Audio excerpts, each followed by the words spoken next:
Selamat pagi jemaat yang saya kasih dalam Tuhan Yesus Kristus. Mohon maaf di awal karena ada sedikit kendala teknis ya. Baik, kita akan langsung saja ya pelajaran kita minggu pagi ini masih segar.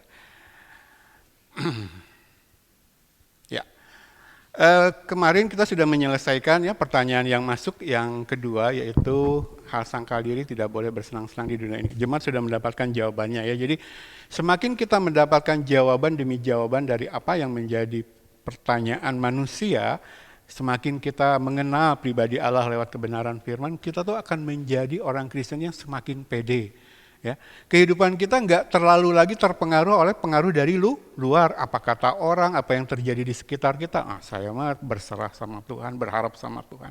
Dia yang sanggup mengadakan segala yang kuperlukan. Kalau saya butuh semangat hari-hari ini, Dia sanggup melakukannya. Kalau saya butuh kekuatan saat-saat ini, Dia sanggup memberikan. Jadi saya ingin orang Kristen tuh memiliki kehidupan yang pede sebagai orang percaya, karena memiliki pengenalan yang banyak tentang Allah. Nah, nanti kita akan dibangun ke sana ya. Saya ingin tambahkan satu ayat saja mengakhiri jawaban pertanyaan kedua. Ya, ini ayat yang terkenal dari Rasul Paulus tentang bagaimana dia berubah dari manusia lama menjadi manusia baru. Bagaimana jamahan Allah yang mengubahkan hidupnya, kelahiran kembali, lalu ditaruh DNA yang dari Allah secara rohani itu mengubah sama sekali kehidupannya ya. Coba kita baca Filipi pasal 3 mulai ayat yang ke-7. Ini perkataan Paulus ya. Tetapi apa yang dahulu merupakan keuntungan bagiku, sekarang kuanggap rugi karena Kristus. Malahan segala sesuatu kuanggap rugi karena pengenalan akan Kristus Yesus Tuhanku lebih mulia daripada semuanya. Oleh karena Dialah aku telah melepaskan semuanya itu dan menganggapnya sampah supaya aku memperoleh Kristus. Lompat ke ayat 10. Yang ku kehendaki ialah mengenal Dia dan kuasa kebangkitannya dan persekutuan dalam penderitaannya, di mana aku menjadi serupa dengan Dia dalam kematiannya, supaya aku akhirnya beroleh kebangkitan dari antara orang mati. Bukan seolah-olah aku telah memperoleh hal ini atau telah sempurna, melainkan aku mengejarnya, kalau aku dapat juga menangkapnya, karena aku pun telah ditangkap oleh Kristus Yesus. Saya ulangi kalimat terakhir dulu. Ini realitas bagi kita orang yang percaya. Karena aku pun telah ditangkap oleh Kristus Yesus. Manusia dalam keberadaannya tidak bisa menjangkau Allah. Betul ya? Semua agama yang ada di dunia adalah usaha manusia menemukan dan menjangkau Allah. Berhasil enggak? Tidak akan berhasil. Dia satu pribadi yang sama sekali lain, kudus, kekal, tak terjangkau oleh manusia. Satu-satunya cara Allah yang harus menjangkau manusia dulu. Itulah iman Kristen, itulah karya salib Kristus, itulah Yesus, Allah yang menjadi manusia. Dia ingin menangkap kita dulu. Amin. Memasukkan kita ke dalam iman yang benar. Nah, perubahan apa yang terjadi setelah kita menjadi orang Kristen yang benar? Kita sudah baca ayatnya. Semua kuanggap rugi. Yang dulu untung semua kuanggap rugi. Bahkan kuanggap sampah. Karena Kristus, pengenalan akan Allah jauh lebih mulia melebihi segala sesuatu. Makanya saya katakan minggu lalu, kalau Kristennya sudah benar, Tuhan sudah tanamkan takut akan Tuhan dalam diri kita, lalu kita memberi diri kita bertumbuh dalam pengetahuan firman, gak akan lagi muncul sebenarnya dari orang Kristen benar itu pertanyaan, apa gak boleh bersenang-senang? Gak akan. Akan memiliki sikap seperti Paulus. Sekarang yang aku kejar pengenalan akan Kristus. Belajar firman. Kalau saya hari Minggu datang ke gereja, tujuan saya cuma, saya ingin dalam ibadah ini bertambah pengetahuan saya tentang kebenaran, bertambah pengenalan saya akan pribadi Kristus ini. Nah, ketika kita dibangun semakin itu, maka kita rela masuk dalam persekutuan dengan penderitaan Yesus. Bahkan kemudian serupa dengan kematiannya, karena manusia lama kita memang sudah mati. Sekarang kita manusia baru. Ya? Supaya nanti aku beroleh kebangkitan dari antara orang mati. Di akhir cerita kita akan menjadi kelompok orang yang mengalami rapture dalam kedatangan Yesus yang kedua. Masuk surga. Nanti yang perlu kita pertanyakan kepada diri kita masing-masing, apakah kita sudah seperti Rasul Paulus? Ya, jadi ini ayat terakhir yang ingin saya sampaikan dalam pertanyaan, boleh nggak sih orang Kristen bersenang-senang? Saya kira jemaat sudah nangkep jawabannya seperti apa ya. Nah, sekarang kita akan masuk ke pertanyaan yang ketiga ya. Ini dia. Hal kekayaan duniawi adalah titipan Allah. Kaya di dunia ini bukan tujuan Allah bagi kita umat Tuhan ya. Kaya secara rohani Allah pengen. Karena dengan kaya secara rohani lah kita bisa memberitakan Yesus kepada orang lain. Kita bisa menjadi terang dunia, garam dunia. Ya. Nah nanti kekayaan duniawi menyertai dalam tujuan utama itu ya. Jadi ini yang dipertanyakan. Hal kekayaan duniawi adalah titipan Allah. Saya sudah singgung ini di beberapa minggu yang lalu masuk pertanyaan. Coba dijelaskan lebih lanjut, kita lihat ya.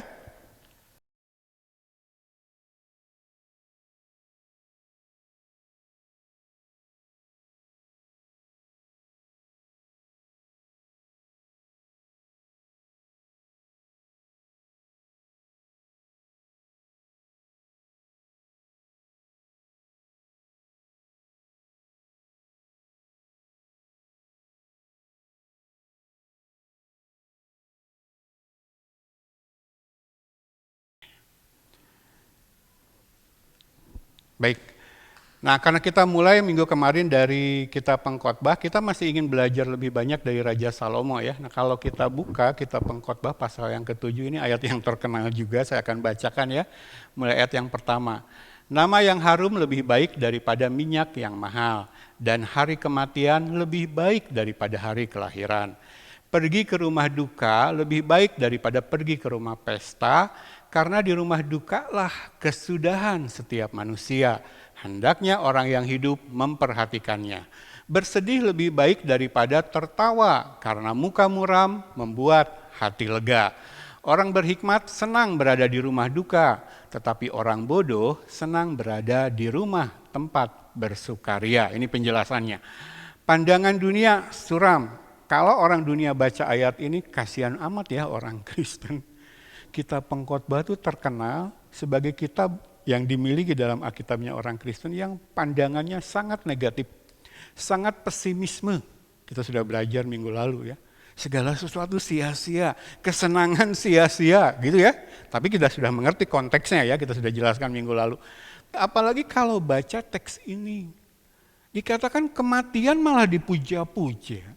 Malah dikatakan lebih baik daripada kelahiran. Berada di rumah duka, menyaksikan orang yang meninggal dunia, justru dikatakan lebih baik daripada ada di rumah pesta. Bagi dunia tidak masuk akal. Semakin kita belajar kekristenan yang benar, kita akan lihat mengapa orang Kristen dicap aneh oleh orang dunia. Mengapa di masa gereja mula-mula abad yang pertama, para rasul, sepeninggalan Tuhan Yesus, para rasul tuh dianggap orang aneh, orang gila, pokoknya pandangan-pandangan negatif terhadap orang murid-murid Kristus. Kita lihat karena ajaran kita tuh aneh. Ajaran orang Kristen tuh sama sekali menentang arus dunia, aneh ya. Nah coba kita lihat, pandangan dunia suram, tapi ini adalah realitas. Yang diajarkan firman itu realitas. Saya selalu katakan kepada jemaat, kebenaran firman dari Allah itu realitas. Kalau kita menolak, sebenarnya kita sedang menolak realitas. Kalau kita menolak realitas, artinya kita hidup dalam kalau menolak realitas artinya hidup dalam hayalan, ilusi, delusional. Hidup dalam kebohongan. Sepahit apapun yang diperkatakan firman adalah realitas. Kita lihat ya. Jadi suram, kita lihat sesuram apa ya. Poin yang kedua. Hidup yang tidak tertib dan penuh kesenangan duniawi cenderung membawa hidup kita menyangkal realitas. Tetapi hikmat Allah dan penderitaan justru menghasilkan keuntungan secara rohani. Kodrat manusia ya. Firman berkata demikian. Mengapa sih orang Kristen itu, pengikut-pengikut Kristus sama seperti Kristusnya sendiri hidup di dunia ini menderita? Karena Kristus, Yesus mengatakan dengan jelas dunia membenci kita. Sama seperti dunia membenci Yesus, dunia akan membenci kita murid-murid Yesus. Sistem dunia sudah dikuasai si jahat, iblis. Ketika Adam dan Hawa jatuh ke dalam dosa, maka alam semesta yang awalnya Tuhan percayakan kepada Adam dan Hawa, kemudian dikuasai iblis. Ya. Nah, iblis yang menguasai alam semesta, yang menguasai dunia tempat kita tinggal, itu mencoba memakai segala sistem yang ada untuk menjauhkan manusia dari Allah. Apapun, pergaulan, pendidikan, dunia usaha, dunia kerja, sama. Kalau kita nggak memiliki firman, maka iblis akan memakai sistem yang ada untuk menjauhkan kita dari Allah. Coba saya ajak jemaat merenungkan. Di Amerika sana, mungkin 30, 40, 50 tahun yang lalu, kejadian penciptaan itu diajarkan di sekolah-sekolah. Ini jadi mata pelajaran wajib. Jadi kalau ada buku pegangan wajib siswa, pasti ada cerita tentang penciptaan. Berapa puluh tahun yang lalu. Tapi kalau sekarang lihat, justru itu satu hal yang dilarang masuk dalam pelajaran-pelajaran sekolah resmi loh. Karena mereka semua sekarang menganut apa? Evolusi. Tidak ada pencipta. Itu yang sekarang diajarkan di sekolah-sekolah. Nah, coba saya ajak jemaat mengingat ketika kita di bangku sekolah. Waktu saya SMP dan SMA, saya diajari teori evolusi. Betul? Tapi di kita masih bersyukur ada pelajaran agama ya. Nah di Amerika itu sudah nggak ada pelajaran agama, nggak ada penciptaan tuh diajarkan kepada murid-murid. Semua teori evolusi. Nah dari teori evolusi lah kemudian ilmu-ilmu pengetahuan yang kita kenal sekarang, modern, dibangun. Kalau kita berbicara ilmu ekonomi sekarang, dasarnya sudah teori evolusi. Nggak mengakui lagi keberadaan Tuhan. Makanya kita lihat prakteknya seperti apa kan. Lalu biologi, wah makanya kan keponakan-keponakan kami kan ngambil kedokteran. Saya bilang hati-hati, itu yang diajari semua di bangku kuliah, dasarnya sekarang basisnya teori evolusi. Kalau Bapak Ibu cermati, baca artikel di majalah, di koran, di media sosial, hampir semua ilmu pengetahuan sekarang basisnya adalah teori evolusi. Yang intinya menolak keberadaan Allah, menolak bahwa segala sesuatu diciptakan oleh Allah. Inilah yang diracunkan kepada anak-anak muda kita di bangku sekolah loh. Ya. Makanya kalau gereja dan keluarga tidak memberikan pengajaran firman, bahaya ya. Jadi Alkitab tuh memberikan satu aturan umum bahwa bagi manusia yang sudah jatuh ke dalam dosa, khususnya umat Tuhan yang sedang ada dalam proses pengudusan untuk menyambut Yesus pada kedatangannya yang kedua, penderitaan itu secara rohani lebih berguna. Kalau Bapak Ibu jemaat baca Roma 5 ayat 3-5 itu menyatakan dengan jelas. Justru ketika kita mendapatkan penderitaan, tekanan, masalah-masalah dalam hidup, tapi kita hidup dalam iman yang benar kepada Tuhan, Tuhan akan pakai itu untuk memproses kita. Sama seperti orang sekolah ada ujian untuk naik kelas, itu Tuhan pakai untuk membuat kita naik kelas secara rohani. Iblis bisa mendatangkan pencobaan bagi kita, tapi pencobaan itu tujuannya menjatuhkan. Tapi kalau kita setia hidup di dalam kebenaran Allah, cobaan yang dilancarkan iblis kepada hidup kita akan Tuhan ubah menjadi ujian yang justru akan menaikkan kelas kita. Beda kan ya? Yakobus bilang Allah tuh nggak pernah mencobai manusia siapapun. Ya, pencobaan itu tujuannya menjatuhkan. Itu dilakukan oleh iblis. Tapi Tuhan itu menguji itu tujuannya supaya kita naik ke kelas. Kalau kita tinggal kelas, berarti ada sesuatu yang kurang. Tuhan katakan, ayo belajar lagi dalam hal ini. Latih lagi dirimu secara rohani dalam hal ini. Supaya ketika ujian itu datang lagi, kamu naik ke kelas. Jadi Allah itu hanya memberikan ujian. Kalau jemaat saya bawa ingatan kepada peristiwa Ayub, luar biasa ya. Iblis yang datang kepada Allah, izinkan kami menguji Ayub. Allah memberikan batas-batas, boleh silakan. Nah, ketika iblis mencobai Ayub dengan penderitaan yang luar biasa, Allah mengubahnya menjadi ujian. Dan oleh cobaan iblis itu justru Ayub naik ke, Ayub katakan aku diproses ditempa seperti emas supaya jadi murni. Ya, jadi kita harus bisa membedakan. Jadi kalau orang Kristen benar bertemu dengan persoalan hidup, kalau kita kaya dengan pengetahuan firman, sikap kita lain. Percaya sama saya. Ini bukan ujian. Iblis, orang-orang jahat, bahkan di sekitar kita boleh memakai ini untuk menguji kita. Tapi kalau saya dekat dengan Allah, dengan Tuhan, ini berubah akan menjadi ujian yang akan menaikkan level saya secara rohani. Ini ya. Jadi ini loh, penderitaan itu menghasilkan ketekunan, kesabaran, lalu kita memberi diri diproses oleh Tuhan ya. Tapi kalau kehidupan kita penuh dengan kesenangan duniawi, lalu cenderung membawa kita hidup tidak tertib. Kita sudah jelaskan yang dimaksud tidak tertib dalam bahasa kita adalah ketika kita menjalani kehidupan tidak menurut firman, itu tidak tertib. Pasti tidak tertib. Kalau yang dikejar kesenangan itu pasti tidak tertib. Ibadah aja. Kalau yang dikejar masih kesenangan, manusia-manusia yang berkumpul di situ pasti tidak tertib. Pasti nggak ngikutin ini. Kita lalu menciptakan gaya pujian penyembahan yang kita senangi, betul ya? Bukan belajar dari firman, menurut firman, pujian penyembahan di gereja itu harusnya bagaimana.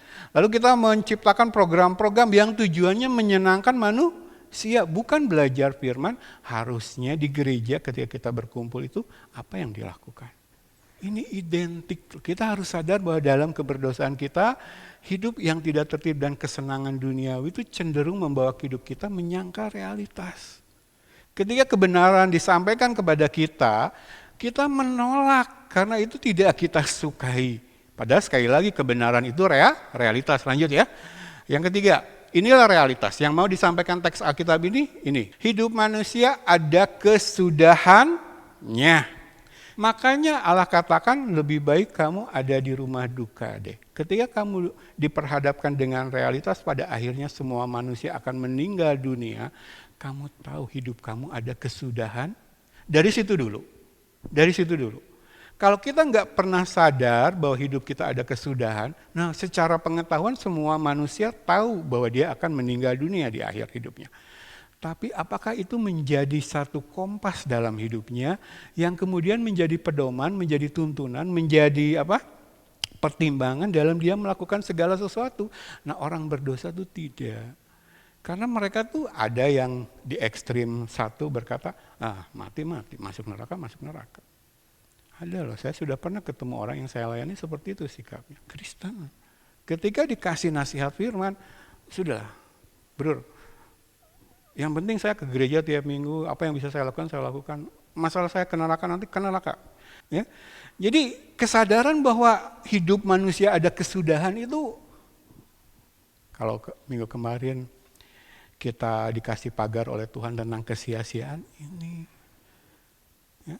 Nah kalau hidup manusia ada kesudahan, maka termasuk semua yang dimiliki berarti ada kesudahannya. Kita mengklaim kekayaan ini milik kita, kepintaran ini milik kita, karir ini milik kita. Tapi kalau kamunya meninggal dunia, mati, sudah juga hak kepemilikan kamu atas semua yang kamu banggakan. Nangkep nggak? Jadi untuk membahas bahwa kekayaan itu titipan Tuhan, bukan milik kita, harus dimulai dari kesadaran bahwa hidup kita tuh ada kesudahannya. Nah kalau hidup kita ada kesudahannya, nah ketika kesudahan itu datang, buat apalah semua yang kita miliki di dunia, betul ya? Kalau orang dunia bilang, mau sekaya apapun, ketika kita mati cuma dapat tanah berapa? 1 kali 2 meter. Mau berhektar-hektar kekayaan tanah kita. Artinya kalau hidupnya sudah, hak kepemilikan kita atas segala yang kita banggakan di dunia juga sudah. Karir kita, kepintaran kita, harta kita, usaha kita, pekerjaan kita. Nah kalau kita paham, menaruh dalam hidup ini bahwa hidup kita ada kesudahannya, kita dijagai ya. Poin terakhir, hanya manusia yang benar-benar hidup memperhatikan hal kematian. Hanya manusia yang benar-benar sungguh-sungguh hidup yang memperhatikan baik-baik hal kematian. Yang menanamkan itu dalam dirinya sehingga itu menjagai segala tingkah lakunya. Sehingga itu menjagai dalam dia menggunakan apa yang Tuhan titipkan dalam hidupnya. Oh, kalau hidup saya saja bukan milik saya, berarti yang saya miliki dalam hidup ini pun bukan milik saya. Saya itu sebenarnya heran kalau masih ketemu orang Kristen yang masih menganggap apa yang dia miliki itu sebagai miliknya. Pasti dia nggak diajarin firman. Benar. Karena kalau diajarin firman, karena kalau saya ajak ngobrol, loh om mengklaim ini usaha ini, kekayaan ini milik om. Sekarang saya tanya, hidup om punya om bukan? Tahu, secara pengetahuan sebenarnya dia tahu. Enggak, kalau waktunya meninggal, ya. Dan kalau yang namanya kematian itu enggak mengenal situasi menurut kita. Saya pernah bilang, Oma mungkin secara usia lahir ya lebih dari saya. Tapi kalau Tuhan tetapkan saya duluan, siapa yang bisa nawar? Betul ya? Coba, lebih baik ada di rumah duka daripada ada di tempat pesta. Pesta terus kita cenderung lupa pada realitas kenyataan bahwa hidup manusia ada kesudahannya. Tapi ketika kita ada di rumah duka lalu menangis ya, lagi ada dalam pergumulan, kita merendahkan diri di hadapan Tuhan, lalu kesadaran itu muncul. Itu lebih baik secara rohani, lebih membangun secara rohani. Nangkep ya? Oke. Jadi hanya manusia yang benar-benar hidup yang memperhatikan hal kematian. Nah, di sini kan dituliskan yang saya kasih tanda warna kuning. Hendaknya orang yang hidup memperhatikannya. Jadi hal kematian, bahwa hidup manusia itu ada kesudahannya, itu hanya orang yang hidup yang memperhatikannya. Nangkep maksud saya? Di luar sana banyak orang hidup secara lahiriah, tapi nggak peduli dengan yang namanya kematian. Nggak memperhatikan baik-baik bahwa kehidupan manusia ada kesudahannya. Nah menurut ayat ini orang yang seperti itu sebenarnya dia nggak hidup. Karena orang yang hidup memperhatikan hal kesudahan setiap manusia dalam kematian. Jadi kalau membahas yang kita miliki dalam konteks ini kita fokus ke kekayaan. Tapi sebenarnya segala macam ya. Karir, kedudukan, apalah. Kita harus mulai dari ini. Kalau kita sudah ditanamkan realitas ini bahwa hidup kita ada kesudahannya, maka segala yang kita miliki pun otomatis ada kesudahannya. Ya. Hanya orang hidup yang memiliki prinsip ini. Kita orang-orang hidup, amin. Kita sudah dihidupkan oleh kuasa Yesus, oleh pengorbanan Yesus, oleh karya salib Yesus. Maka kita memperhatikan sungguh-sungguh hal tentang kematian. Kita tahu hidup kita ada kesudahannya. Oke, lanjut ya.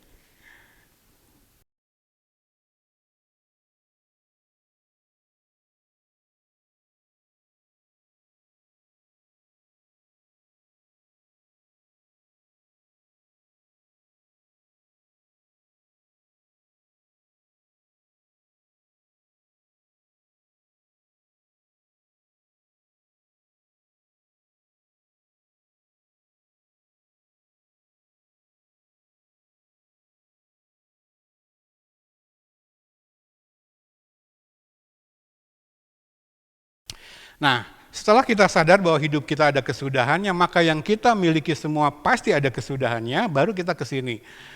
Matius 25 ayat 14, coba saya baca ya. Sebab hak kerajaan sorga sama seperti seorang yang mau bepergian ke luar negeri, yang memanggil hamba-hambanya dan mempercayakan hartanya kepada mereka. Yang seorang diberikannya 5 talenta, yang seorang lagi 2, dan yang seorang lain lagi 1. Masing-masing menurut kesanggupannya, lalu ia berangkat. Penjelasan yang pertama, talenta di sini adalah ukuran berat perak ya. Jadi talenta itu, coba jemaat, kalau kita mendengar kata talenta dalam ajaran gereja-gereja zaman sekarang tuh lebih ditujukan ke bakat-bakat alamiah, betul ya? Kalau ke Erwin pandai bernyanyi, suaranya bagus, lalu orang bilang itu talenta. Orang pintar memimpin pujian itu talenta. Pandai melukis itu talenta ya. Tapi sebenarnya talenta itu ukuran berat dari perak atau emas sebagai alat tukar. Jadi 1 talenta itu seberat sekian emas. 1 talenta perak itu seberat sekian perak. Itu 1 talenta ya. Nah, dalam teks ini kalau kita baca ayat yang ke-18, perak itu diterjemahkan uang. Jadi sebenarnya yang diterjemahkan dalam Alkitab Bahasa Indonesia uang, di ayat yang ke-18 itu sebenarnya talenta perak. Jadi ada talenta emas, ada talenta perak. Tentu saja talenta emas nilainya lebih tinggi dari talenta perak. Tapi yang dibahas dalam teks Alkitab ini yang dijadikan materi perumpamaan oleh Yesus adalah talenta perak ya. Oke. Satu talenta perak adalah sejumlah besar uang. Ada yang dapat 5 talenta, ada yang dapat 2 talenta, ada yang dapat 1 talenta. Karena kita nggak pernah diajari secara lengkap cerita ini, kita mendapatkan kesan bahwa yang dapat 1 talenta itu sedikit ya. Cuma 1. Tuhan kok nggak adil? Berangkatlah dari situ, dari pemahaman yang salah, lalu tuduhan bahwa Tuhan tidak adil. Kok cuma 1? Padahal 1 talenta perak zaman saat itu, saat Yesus hidup, adalah sejumlah besar uang. Setara dengan 6.000 dinar. Itu 1 talenta perak. Ya, setara dengan 6.000 dinar. Sementara 1 dinar adalah upah sehari untuk serdadu dan buruh. Maksudnya pegawai kebanyakan lah ya. 1 dinar upah 1 hari. 1 talenta perak itu 6.000 dinar. Kalau saya hitung-hitung, maka 1 talenta perak adalah upah untuk 16,4 tahun buruh atau serdadu. Banyak gak? Banyak. Jadi karena kita nggak pernah dijelaskan hal seperti ini, lalu kita asumsinya nggak adil banget, Tuhan cuma 1, pantesan aja dia cuma mengubur itu, cuma dikasih 1. Artinya yang Tuhan kasih pasti cukup. Kalau Tuhan sudah memanggil kita masuk ke dalam rencananya, lalu Tuhan kasih kita tugas dalam hidup di dunia ini sampai menjemput Dia kembali, Sang Tuhan ini, maka yang Tuhan sediakan bagi kita pasti cukup untuk melakukan apa yang Tuhan tugaskan, pasti cukup ya. Jadi sekarang kita mendapatkan gambaran 1 talenta itu banyak ya. Kalau Cici ini mulai ngitung-ngitung, kalau dengan penghasilan Cici zaman sekarang dikalikan 16,4 tahun, nah dapat gambaran lebih real ya. Segitulah yang diberikan Yesus kepada hamba yang cuma dapat 1 talenta itu ya. Dapat gambaran yang benar sekarang. Berikutnya, ini yang terjadi, yang menerima 5 dan 2 talenta menjalankan uang itu dan menghasilkan laba 5 dan 2 talenta. Begitu kan? Yang dipercayakan 5 talenta dapat hasil 5 talenta, yang dipercayakan 2 talenta dapat 2 talenta. Maka yang 1 talenta kalau dia juga nggak malas menjalankan uangnya, dihasilkan berapa? 1 talenta. Apakah Yesus menuntut dari dia 5 atau 2? Enggak. Oke, lanjut dulu. Nah, hamba yang diberi 5 dan 2 talenta lalu menghasilkan 5 dan 2 talenta ini disebut hamba yang baik dan setia. Lalu Tuhan katakan masuk dan turut dalam kebahagiaan tuannya. Singkat cerita masuk sorga ya. Nah, kalau kita baca Yohanes 15 ayat 16, Yesus berkata seperti ini. Hal panggilan Allah dalam kehidupan kita menjadi orang Kristen. Yesus katakan seperti ini. Bukan kamu yang memilih aku, tapi aku yang memilih kamu. Dan aku sudah menetapkan kamu untuk pergi dan menghasilkan buah, dan buahmu adalah tetap. Begitu Yesus katakan. Jadi kalau kita menjadi orang Kristen karena Yesus yang memanggil, Yesus sudah menetapkan hidup kita sebagai orang Kristen pasti berbuah. Lalu buahnya itu tetap. Yesus yang katakan. Maka dari 3 orang hamba yang dapat 5, yang dapat 2, yang dapat 1, yang dapat 5 dan yang dapat 2 lah hamba-hamba yang memang dipanggil oleh Yesus. Kalau ini nanti berbicara tentang orang percaya, orang Kristen, inilah orang Kristen yang memang masuk ke dalam iman Kristen dengan benar karena Yesus yang memanggil. Nangkep ya? Kalau Yesus yang memanggil tidak mungkin gagal. Ya, kayak upah yang diterima sama berdasarkan kesetiaan, bukan jumlah yang dihasilkan. Upahnya apa sih yang didapat 2 hamba ini? Yang dikasih 5 menghasilkan 5. Yang dikasih 2 menghasilkan 2. Nah, upah dari Yesus apa? Ini kan? Masuk dan turut dalam kebahagiaan tuannya, masuk surga. Jadi Allah nggak melihat jumlah hasil akhirnya, kamu 5, kamu 2, enggak. Yang Allah lihat kesetiaan menjalankan talenta itu. Sampai menghasilkan bagi kerajaan sorga. Kalau usahanya sama, Tuhan nggak lihat hasil akhirnya. Sama-sama upahnya masuk ke dalam kebahagiaan Tuannya, masuk surga. Makanya kalau saya ngobrol dengan gembala-gembala sekarang dalam menjalankan pelayanan gereja, kadang saya tuh nggak nyambung. Kenapa sih harus ngejar jumlah jemaat, saya bilang. Kalau memang Tuhan percayakan 2 atau 1, Tuhan nggak lihat hasilnya. Tapi cara kita menjalankan talenta kepercayaan Tuhan kita. Kalaupun Brur cuma dikasih Tuhan 1 jemaat, kalau melayaninya dengan benar, upahnya sama. Masuk ke dalam kebahagiaan tuh. Tuhan, saya berbicara pelayanan dalam aspek apapun kehidupan kita. Karena kita dipanggil oleh Yesus untuk melayani ya, apapun bentuknya. Seorang ibu mendidik anaknya dengan benar, pelayanan itu. Ya. Seorang karyawan bekerja dengan baik, bukan mengerjakan segala sesuatu untuk manusia, tapi seperti untuk Tuhan, itu pelayanan. Gak cuma berbicara di gereja. Nah, dalam pelayanan kita, Tuhan lihat apakah kita hamba yang baik dan setia. Jangan lihat hasil akhir. Hasil akhir itu Allah sudah menetapkan. Kita mau berusaha bagaimanapun, kalau Tuhan gak kasih gak jadi. Makanya coba saya selalu sharing kalau sama hamba-hamba Tuhan. Kalau kehidupan pelayanan kita fokusnya jadi hamba yang baik dan setia saja, gak punya target pribadi manusiawi gitu, yang lahir ya. Kita tuh lebih tenang. Lebih tenang. Jadi kalau saya cerita sebelum ada jemaat, saya ngajar istri, saya mah jadi hamba yang baik dan setia. Tapi kalaupun nanti Tuhan izinkan gereja kita penuh, jangan sampai berubah baik dan setianya. Nah kebanyakan tuh yang saya kenal, maaf aja nih saya katakan, ketika perintisan belum punya jemaat, ngajar seperti saya.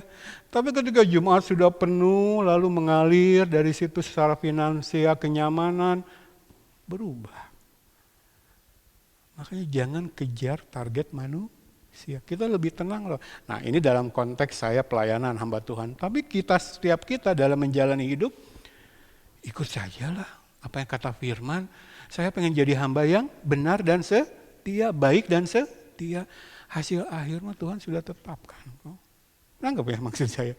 Jadi upahnya sama, masuk ke dalam kebahagiaan Tuhannya. Nah yang dapat 1 talenta pun kalau dia kerjakan talentanya lalu dapat 1 talenta hasilnya, upahnya sama. Tuhan gak ngitung 1, 2, 5-nya, tapi kesetiaannya ya.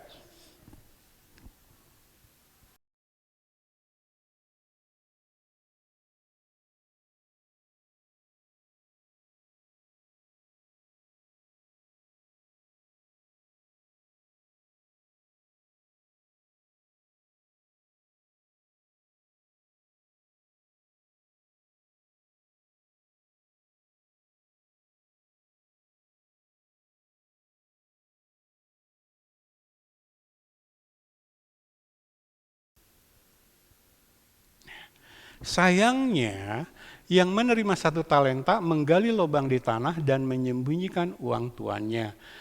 Maka Yesus menyebut dia sebagai hamba yang jahat dan malas. Dia tidak dapat upah masuk ke dalam kebahagiaan tuannya, tapi dia dicampakkan ke dalam kegelapan yang paling gelap, di mana terdapat ratap dan kertak gigi. Ini ada di ayat yang ke-30. Nah kalau Yesus memakai ungkapan ini, kegelapan yang paling gelap di mana terdapat ratap dan kertak gigi, biasanya Yesus sedang merujuk kepada neraka.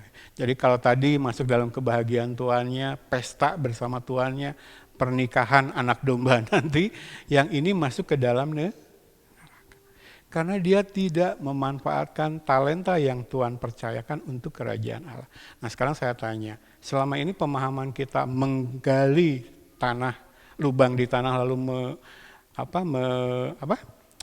menanam, mengubur talenta itu apa sih? Karena banyak pengertian yang salah di sini. Ada yang bilang kalau menyangkut harta, oh berarti saya hartanya nggak dijalankan, misalkan ditaruh di bank atau ditaruh di bawah bantal gitu ya. Pokoknya nggak menjadi sesuatu yang produktif itu katanya. Pengertian dari memendam atau mengubur talenta. Nah, bukan itu. Arti dari mengubur talenta itu tidak menggunakannya bagi kerajaan Allah. Ingat loh, perumpamaan Yesus itu tentang kerajaan Allah. Allah, hal kerajaan Allah. Kan diawali seperti itu. Maka hamba yang mengubur talenta itu adalah tidak menggunakan talenta itu untuk kerajaan Allah. Dia pakai untuk kepentingannya dia sendiri. Nggak tahu apa, tapi yang jelas tidak untuk kerajaan Allah ya.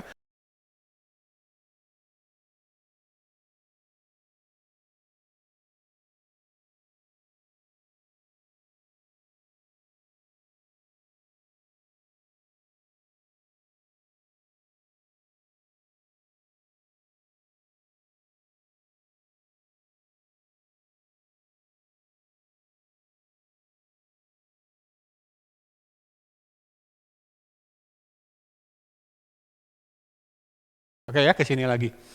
Nah, inti pesan dari perumpamaan ini apa sih? Tragedi kesempatan yang disia-siakan, the tragedy of wasted opportunity. Semua manusia, khususnya orang percaya, Tuhan kasih kesempatan berbuat untuk kerajaan Allah.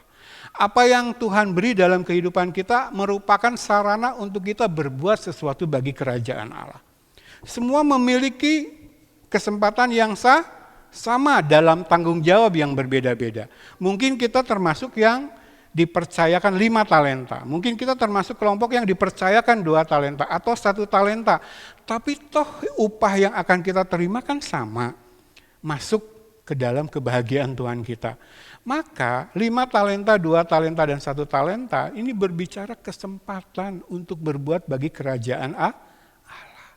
Nah, hamba yang mendapatkan 1 talenta menyia-nyiakan kesempatan untuk berbuat bagi kerajaan Allah.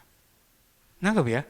Sekarang kita tarik ke soal harta kekayaan yang kita miliki di dunia ini. Berapapun yang kita miliki jumlahnya kekayaan di dunia ini, itu adalah kesempatan dari Allah untuk berbuat bagi kerajaan Allah.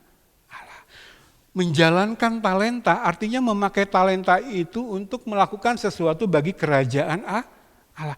Ketika kita adalah orang Kristen yang benar, hamba yang baik dan setia, kita akan menggunakan apa yang Tuhan percayakan kita miliki bagi kerajaan Allah. Kita nggak akan dipusingkan, saya cuma dapat 1, kok dia dapat 2, kok dia dapat 5, enggak.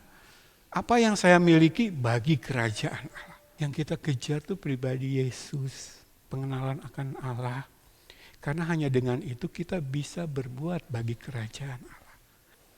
Memberitakan tentang Yesus. Itu tugas utama kita. Memberitakan Injil kepada siapapun yang Tuhan percayakan dalam hidup kita. Itu saja yang kita kejar. Yang lain itu nggak usah jadi target gitu. Nangkep ya? Oke. Seorang yang berpergian melambangkan Kristus Tuhan tadi ya, dan para pelayan melambangkan orang yang mengaku percaya yang diberikan tanggung jawab berbeda. Kesetiaan bekerja bagi kerajaan Allah adalah yang dituntut dari mereka. Betul ya? Bukan jumlah, tapi kesetiaan kita dalam menjalankan talenta bagi kerajaan Allah. Semua orang percaya yang setia bekerja bagi kerajaan Allah pasti menghasilkan buah sampai taraf tertentu sesuai kepercayaan Sang Tuhan. Yang tidak menghasilkan buah bagi kerajaan Allah akan terbuka kedoknya sebagai orang munafik dan pada akhirnya akan menerima kebinasaan. Kita sudah belajar tentang pemisahan. Pada akhirnya Tuhan akan memisahkan segala sesuatu. Pada akhirnya Tuhan akan memisahkan antara hamba yang baik dan setia dengan hamba yang jahat. Pasti ada pemisahan.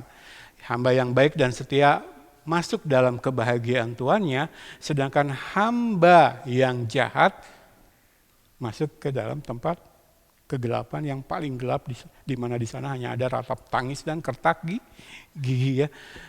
Akan terbuka. Ternyata Kristennya munafik, cuma ngaku-ngaku Kristen. Apakah dia memiliki talenta Tuhan percayakan dalam hidupnya? Pasti, nggak mungkin Tuhan nggak kasih. Walaupun cuma dikasih 1 talenta, kita sudah belajar pagi hari ini bahwa ternyata 1 talenta itu banyak, nggak mungkin kurang. Tuhan saya mah kurang, nggak ya. Di mana Tuhan percayakan, di situ kita kerjakan. Yang Tuhan tuntut adalah tunjukkan bahwa kita bisa dipercaya. Oke ya? Jadi sampai sini jelas ya. Kalau kita sadar bahwa hidup ada kesudahannya, maka kita sadar apapun yang kita miliki di dunia ini pun ada kesudahannya. Nah lalu kalau kita paham itu ada kesudahannya, lalu kita dibawa kepada pemahaman bahwa itu semua adalah titipan dari Sang Tuhan. Jangan lagi mempermasalahkan besar kecilnya. Tapi apa, seberapa banyak yang Tuhan percayakan, gunakan itu bagi kerajaan Allah. Ya. Oke.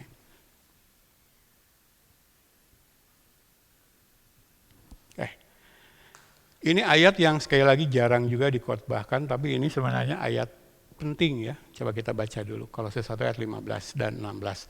Ia, Yesus, adalah gambar Allah yang tidak kelihatan, yang sulung lebih utama dari segala yang diciptakan, karena di dalam Dialah, di dalam Yesuslah telah diciptakan segala sesuatu yang ada di sorga, yang ada di bumi, yang kelihatan, yang tidak kelihatan, baik singgasana maupun kerajaan, baik pemerintah maupun penguasa.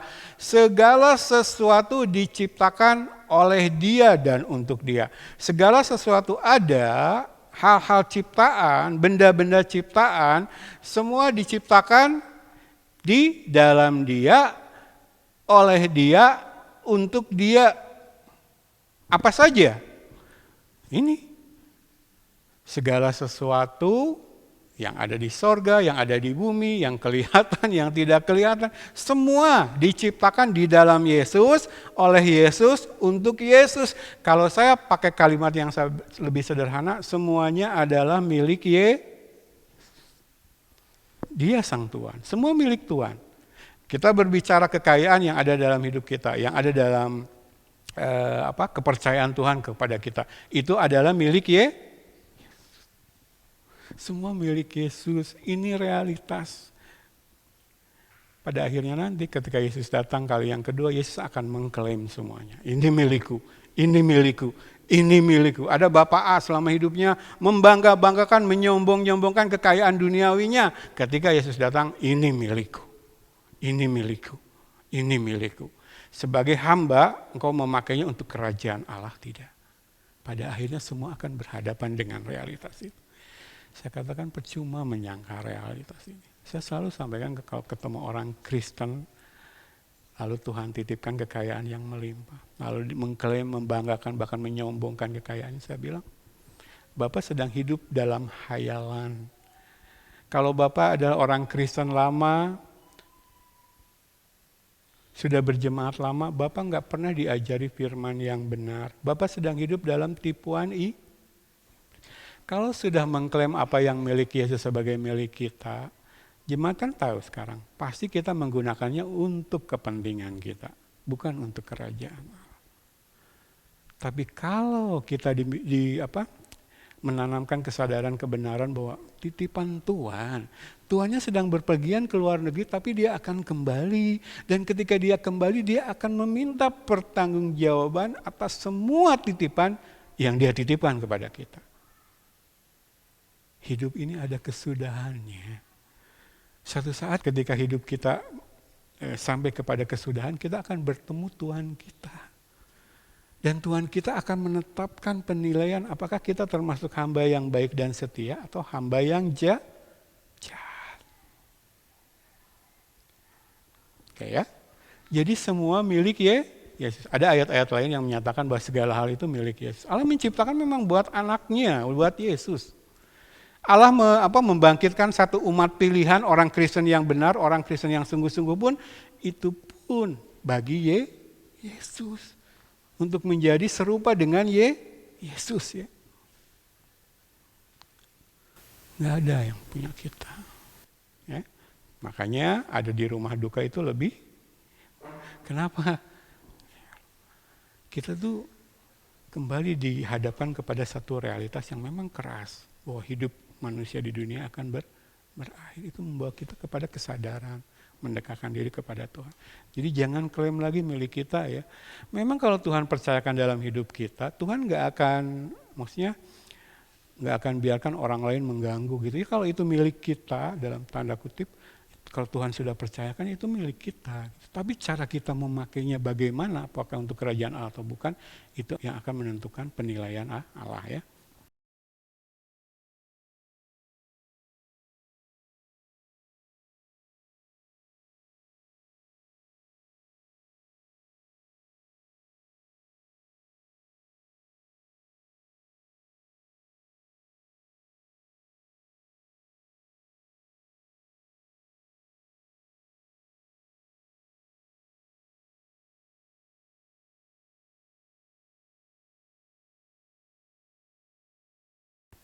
Oke, lanjut.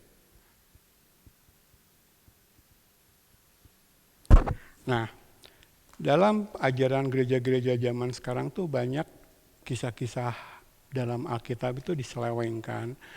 Ketika Alkitab mengisahkan tokoh Alkitab, sebenarnya yang ingin Tuhan ajarkan, sampaikan kepada umatnya adalah pesan rohani ya.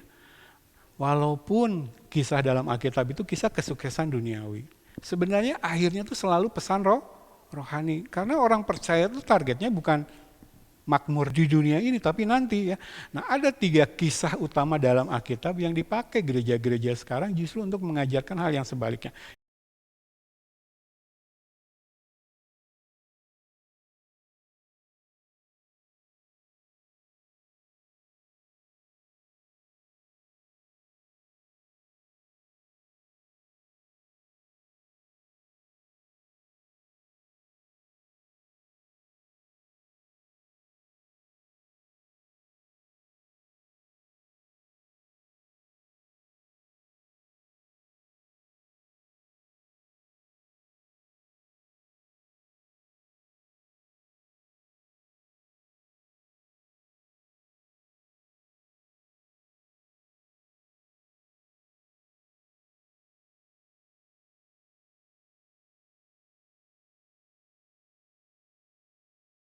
Secara cepat saja ya. Yang pertama kisah Abraham. Nah, Abraham diberkati kekayaan duniawi yang melimpah ya, baca Kejadian 13 ayat 6. Tetapi negeri itu, bahkan Kanaan yang dijanjikan Allah lalu diberikan kepada Abraham, tidak cukup luas bagi mereka untuk diam bersama-sama sebab harta milik mereka amat banyak sehingga mereka tidak dapat diam bersama-sama. Ini cerita tentang Abraham dan Lot yang diberkati oleh Allah kekayaan sedemikian banyak, ternak mereka semakin banyak sehingga gembala-gembala itu saling berantem satu dengan yang lain. Memperebutkan lahan, rumput hijau untuk makanan ternak mereka. Tapi dari teks Alkitab ini kita mendapatkan satu informasi bahwa harta milik mereka amat banyak. Artinya betul Abraham itu dikaruniai berkat lahiriah yang luar biasa oleh Allah. Tapi kalau kita baca di perjanjian baru, Abraham sama sekali nggak memiliki tujuan itu. Coba ya baca dulu Ibrani pasal 11 mulai ayat yang ke-8. Karena iman Abraham taat ketika dia dipanggil untuk berangkat ke negeri yang akan diterimanya menjadi milik pusakanya. Lalu ia berangkat dengan tidak mengetahui tempat yang ia tujui. Karena iman ia diam di tanah yang dijanjikan itu seolah-olah di suatu tanah asing. Dan di situ ia tinggal di kemah dengan Ishak dan Yakub yang turut menjadi ahli waris janji yang satu itu. Sebab ia, Abraham, menanti-nantikan kota yang mempunyai dasar yang direncanakan dan dibangun oleh Allah.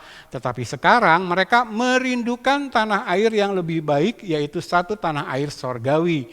Sebab itu Allah tidak malu disebut Allah mereka, karena ia telah mempersiapkan sebuah kota bagi mereka. Coba bayangkan, Abraham dalam hidupnya di dunia dikaruniai berkat lahiriah luar biasa besar, luar biasa banyak. Tuhan janjikan dia akan mendapatkan tanah Kanaan, Tuhan beri tanah Kanaan. Lalu dengan semua yang lahiriah yang Tuhan sudah berikan, apakah Abraham puas? Apakah memang itu yang dia kejar, yang dia cari? Enggak. Abraham tinggal dalam semua yang Tuhan percayakan itu seolah-olah tanah asing. Karena Abraham menanti-nantikan kota yang mempunyai dasar yang direncanakan dan dibangun oleh Allah. Kota apakah ini? Yerusalem baru di sorga nanti. Coba, Abraham merindukan tanah air yang lebih baik, yaitu tanah air sorgawi. Benar, Abraham dikaruniai berkat lahiriah banyak. Dia mengikuti panggilan Allah, pengen mencari kota yang sorgawi, Yerusalem baru. Dia ingin yang dia jadikan tanah air itu bukan di dunia ini. Nah, di gereja-gereja sekarang justru pakai kisah tentang bagaimana Abraham diberkati secara lahiriah, itu yang ditekankan. Yang bawahnya nggak pernah dikhotbahkan. Nangkep ya? Oke. Contoh Abraham, contoh yang kedua. Saya hanya ingin memperlihatkan bagaimana gereja zaman sekarang memelintir ya. Yusuf diangkat Tuhan menjadi tangan kanan Fir'aun ya. Baca secara cepat. Selanjutnya Fir'aun berkata kepada Yusuf, dengan ini aku melantik engkau menjadi kuasa atas seluruh tanah Mesir. Sesudah itu Fir'aun menanggalkan cincin materainya dari jarinya dan mengenakannya pada jari Yusuf. Dipakaikannya lah kepada Yusuf pakaian daripada kain halus dan digantungkannya kalung emas pada lehernya. Lalu Fir'aun menyuruh menaikkan Yusuf dalam keretanya yang kedua dan berseluruh orang di hadapan Yusuf. Hormat! Demikianlah Yusuf dilantik oleh Fir'aun menjadi kuasa atas seluruh tanah Mesir.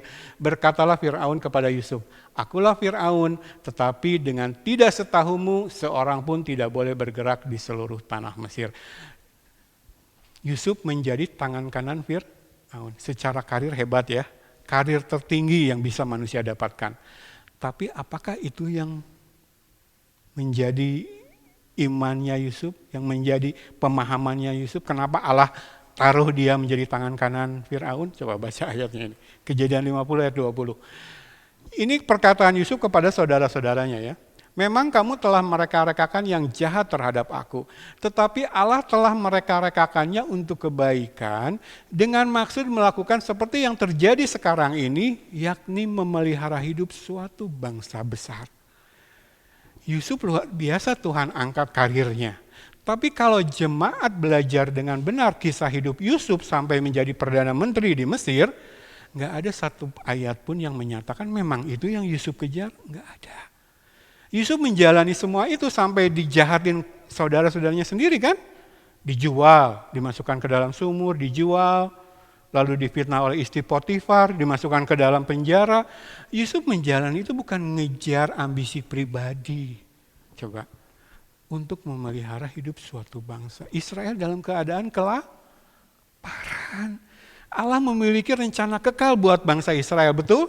Semua orang di dunia akan mengenal Yesus lewat bangsa Israel. Nah, Israel saat itu sedang terancam kelaparan. Untuk itulah Allah mereka-rekakan Yusuf naik menjadi Perdana Menteri di Mesir. Untuk menjadi bagian dari rencana kekal Allah. Yusuf memberi diri dipakai untuk Allah menggenapi rencana kekalnya. Nggak ada satupun ayat yang menjelaskan bahwa memang ini yang Yusuf kejar. Karir setinggi-tingginya, enggak. Apakah setelah menjadi Perdana Menteri di Mesir, kekayaan melimpah, apakah Yusuf menikmati untuk kenikmatan pribadinya? Nggak ada kita yang menulis itu. Ini yang dia katakan. Supaya aku menjadi bagian dari penggenapan rencana Allah. Menyelamatkan hidup bangsa yang besar Israel. Karena dari bangsa Israel lah Allah akan menurunkan Mesias. Nangkep ya? Jadi bangsa Israel, kalaupun nggak ada Yusuf, pasti Allah pelihara tetap hidup kok. Karena dari bangsa Israel akan turun seorang Mesias yang akan menyelamatkan seluruh umat manusia. Jadi kalau Yusuf menjadi bagian dari penggenapan rencana kekal Allah, bukan karena hebatnya Yusuf. Tapi Yusuf sadar itu sepenuhnya. Nah, dalam khotbah-khotbah gereja zaman sekarang, justru ditekankan hal karirnya, betul tidak? Tapi pesan rohaninya ini enggak. Nah, contoh yang ketiga ya, terakhir. Penyesatan itu bukan lagi dari luar sekarang, tapi justru dari dalam gereja, dari atas mimbar. Orang-orang yang memakai nama Yesus tapi tujuannya menyesatkan. Maka kisah-kisah ini dipelintir ya. Nah sekarang Ayub. Segala milik Ayub Tuhan ganti 2 kali lipat. Kita sudah tahu kisahnya kan? Tuhan ambil harta milik Ayub termasuk anak-anaknya. Tapi di akhir cerita Tuhan ganti 2 kali lipat ya. Ini ayatnya. Ayub 40 ayat 10. Lalu Tuhan memulihkan keadaan Ayub setelah ia meminta doa untuk sahabat-sahabatnya. Dan Tuhan memberikan kepada Ayub 2 kali lipat dari segala kepunyaannya dahulu. Betul ya? Jadi kalau dulu rumahnya 10, sekarang 20. Demikianlah. Tapi apakah ini yang Ayub kejar? Karena dalam khotbah-khotbah gereja sekarang ini yang ditekankan. Kita harus berani menderita seperti Ayub supaya harta kita jadi 2 kali lipat. Memang yang Ayub kejar itu, coba ya, Ayub itu mengalami cobaan dari iblis. Tapi Tuhan ubah menjadi ujian. Ayub sabar menjalani tanpa mulutnya mengatakan sesuatu yang buruk sekalipun tentang Allah. Coba, yang dikejar Ayub ini loh, baca ya. Ayub 42 mulai ayat yang pertama. Maka jawab Ayub kepada Tuhan, Aku tahu bahwa engkau sanggup melakukan segala sesuatu dan tidak ada rencanamu yang gagal.